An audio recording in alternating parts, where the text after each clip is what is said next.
धनबाद में आतंक और रंगदारी का बयान बन चुके कुख्यात अपराधी प्रिंस खान गैंग को लेकर पुलिस ने बड़ा खुलासा किया है। गैंग के प्रमुख सदस्य सैयद अब्बास नकवी उर्फ सैफी उर्फ मेजर को कोलकाता एयरपोर्ट से गिरफ्तार कर धनबाद लाया गया, जहां पूछताछ में कई सनसनीखेज राज सामने आए। बुधवार को धनबाद एसएसपी प्रभात कुमार ने प्रेस कॉन्फ्रेंस कर बताया कि धनबाद पुलिस की गिरफ्तारी में आया सैयद अब्बास नकवी उर्फ मेजर प्रिंस खान गैंग का वो अहम सदस्य है जो पिछले कई वर्षों से जिले में रंगदारी, गोलीबारी और बमबाजी जैसी वारदातों को अंजाम देने में सक्रिय था। पुलिस पूछताछ में मेजर ने करीब 3 दर्जन मामलों में अपनी संलिप्तता स्वीकार की है। साथ ही उसने बताया कि वो गैंग के लिए तकनीकी और वित्तीय मैनेजमेंट संभालता था, जैसे वर्चुअल नंबर उपलब्ध कराना, धमकी भरे कॉल करना और रंगदारी की रकम को हवाला, बैंक ट्रांसफर और बिटकॉइन के जरिए प्रिंस खान तक पहुंचाना। अभी जान रहे हैं कि धनबाद जिला के भगोड़ा अपराधकर्मी प्रिंस खान के गिरोह का एक बहुत ही महत्वपूर्ण सदस्य सैफ अब्बास नकवी उर्फ सैफी उर्फ मेजर को 19 अप्रैल 2026 को गिरफ्तार किया गया था कोलकाता में।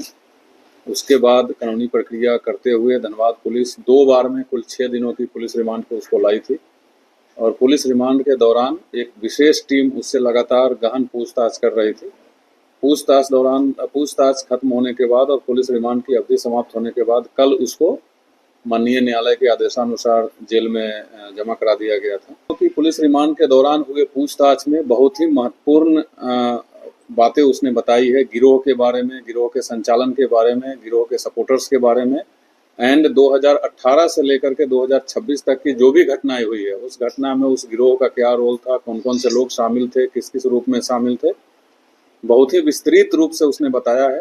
तो हम लोगों का तकनीकी इनपुट है, जो टेक्निकल इनपुट है, उसके आधार पे उसकी पाकिस्तान में प्रिंस खान की पाकिस्तान में होने की पुष्टि होती है और जो भागने का तरीका है और क्यों भागा लास्ट ईयर, उसके बारे में जब पूछा गया तो पूछताछ के दौरान वो बताया कि पुलिस की अत्यधिक दबिश पड़ने के बाद और उसको ये लगने लगा कि वो अब दुबई में पकड़ा जाएगा क्योंकि उसके विरुद्ध रेड कॉर्नर नोटिस इशूड है। तो उसके घर में एक काम करने वाली नौकरानी जो पाकिस्तानी थी, उसके सहारे वो डंकी रूट से ओमान होते हुए पाकिस्तान पहुंचा और अभी भी उसी नौकरानी के घर में पाकिस्तान में वो वहाँ रह रहा है और जब से वो गया है तब से दुबई नहीं आया है। और उसके जाने के बाद उसकी जो 2 पत्नी हैं, उसका भाई है गोपी खान और गोपी खान का शाला है ऋतिक खान, ये लोग अभी यूनाइटेड अरब एमिरेट्स यूएई के एक एमिरेट्स में जो अजमान है वहाँ लोग रह रहे हैं। और कि पूरा का पूरा काम सैफी करता था। उसका कहना है कि प्रिंस खान एक नंबर का डरपोक आदमी है, उससे आज तक कोई चूहा भी नहीं मरा है और वो मेरे सहारे ही इन द सेंस सैफी के सहारे ही गैंग चला रहा था और हमको नौकर बना करके रखना चाहता था और जो हमारी हिस्सेदारी होती थी वो भी सही समय पे नहीं देता था। इनफैक्ट उसका कहना है कि इतना डरपोक था कि जब धनबाद जेल में अमन सिंह की हत्या की खबर उसको मिली तो वो बेहोश हो गया था और उसको बेहोशी की हालत में डॉक्टर के पास ले जाना पड़ा था। तो इस जब सारा काम हम लोग कर रहे थे उसके बाद भी हम लोगों को नौकर समझ के रखता था, इसीलिए मैं उस गिरोह से अलग हो करके और अपना काम करने का प्लान बनाया। और जब वो पाकिस्तान जाने का प्लान किया तो उसने सैफी को भी बोला कि पाकिस्तान चलो। उसके बाद सैफी ने जब इनकार किया तो और दोनों में थोड़ी दूरी बढ़ गई और उसके बाद सैफी अलग होकर के अपना रंगदारी का काम करने लगा। उसके बाद जब अगेन पुलिस की दबिश बढ़ी तो सैफी पकड़ा गया।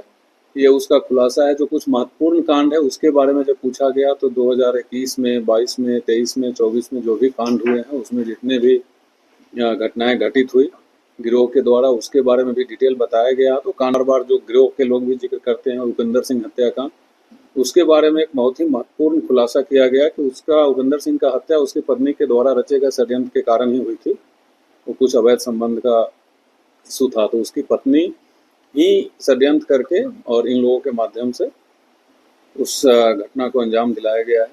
उसके बाद जब गिरोह के संचालन और सपोर्टर्स के बारे में पूछताछ की गई तो उसके द्वारा बताया गया है, कई नाम भी लिए गए हैं कि यहाँ के कई ऐसे सफ़ेदपोश लोग हैं, बिजनेसमैन हैं, राजनेता हैं, मीडिया के कुछ लोग हैं, व्यापारी हैं, कुछ दुकान वाले भी हैं, जो लोग उसको मदद करते हैं कई अलग अलग रूप से, जिसका नाम भी उसने लिया है। बट चूंकि अभी ये सारे चीज़ काफ़ी संवेदनशील है तो हम लोग इसको गहराई से भी जांच कर रहे हैं और जांच करने के बाद साक्ष्य जुटा रहे हैं। साक्ष्य जुटाने के बाद फिर सब कुछ आपके सामने में होगा।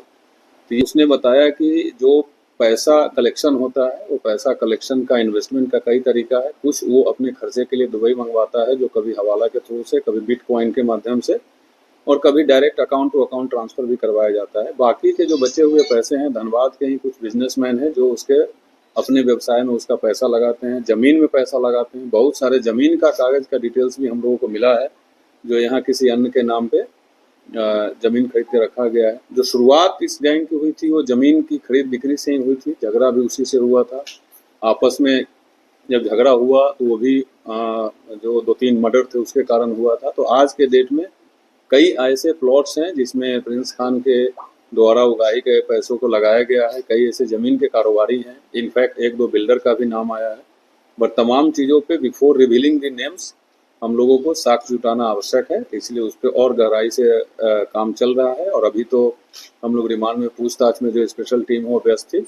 अब आज से इस पे हम लोग जो पूछताछ के दौरान जो तथ्य सामने आए हैं उस पर आज से वर्कआउट शुरू होगा, और आगे जो भी हम लोगों को तथ्य सामने आएगा उस पर काम करेंगे। अभी तक जो हुआ है, जो लगभग शुरुआत में 1 करोड़ से 1.5 करोड़ के आसपास प्रति माह उठता था, बट अभी इसने एक्सेप्ट किया है कि अभी पैसे का फ्लो काफ़ी कम हो गया है।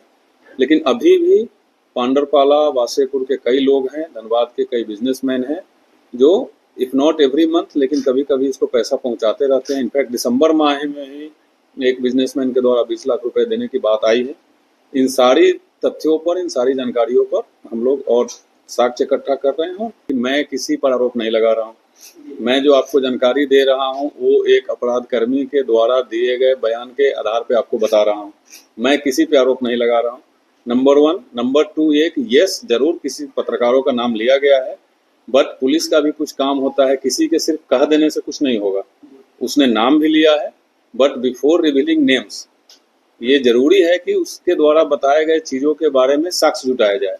तो पुलिस उस पर काम कर रही है, और आप एश्योर रहिए कि साक्ष्य मिलने के बाद हम लोगों का कोई बिजनेस नहीं है नाम उजागर करने का या छुपाने का। जब प्रमाण के साथ, सबूत के साथ नाम बाहर आएगा। अभी जो उसके द्वारा बताया गया है वो डैमेजिंग है। अगर उसने किसी का नाम बताया है और मैं वो नाम यहाँ बता दूँ तो ऑब्वियसली जिसका भी नाम मैं उजागर करूंगा उसके प्रतिष्ठा और सब कुछ से जुड़ा हुआ चीज़ है। तो इट इज़ रिलेवेंट कि हम उसका पहले साक्ष्य जुटा ले, जो कहा है वो सही कहा है, गलत कहा है, किस रूप में कहा है, वो सारी चीज़ों का साक्ष्य जुटा ले, उसके बाद ही हम लोग। मैं चाहता हूँ आपके माध्यम से धनबाद के तमाम व्यवसायी जितने बिजनेसमैन हैं उनसे मेरा विनम्र अनुरोध है कि आपको अगर किसी प्रकार की कोई धमकी आती है, आपको अगर किसी प्रकार से डराया जाता है, तो 24 घंटे पुलिस आपकी सुरक्षा के लिए तैयार है। ये बात मैंने कई बार बोला है। इसके बावजूद भी अगर कोई भी व्यापारी आज के बाद, अभी तक जिसने दिया वो दिया, बट आज के बाद अगर कोई भी व्यापारी पैसा देते हैं उस गिरोह के किसी भी सदस्य को, तो वो समझिए कि एक आतंकवादी को सपोर्ट करने का, एक आतंकवादी संगठन को सहायता मुहैया कराने जैसा ही होगा। ये देशद्रोही काम होगा, और हम लोग उसी तरीके से कानूनी प्रक्रिया आगे बढ़ाएंगे। 18 से घटना शुरू हुई, और जब ये लोग जेल जाना शुरू किया तो जेल ट्रांसफर के दौरान इस गैंग के सदस्यों को धनबाद के अलावा रांची, पलामू, हजारीबाग, चाईबासा इत्यादि जेलों में रखा गया था। और उन्हीं जेल में रहने के दौरान उस जेल में पहले से या बाद में रह रहे जो अपराधकर्मी थे उनसे दोस्ती हुई। तब जेल से निकलने के बाद धनबाद के भी अपराधकर्मी और जहां जहां रहे थे उन अपराधकर्मियों की मदद से ये घटना कारित करना शुरू किया।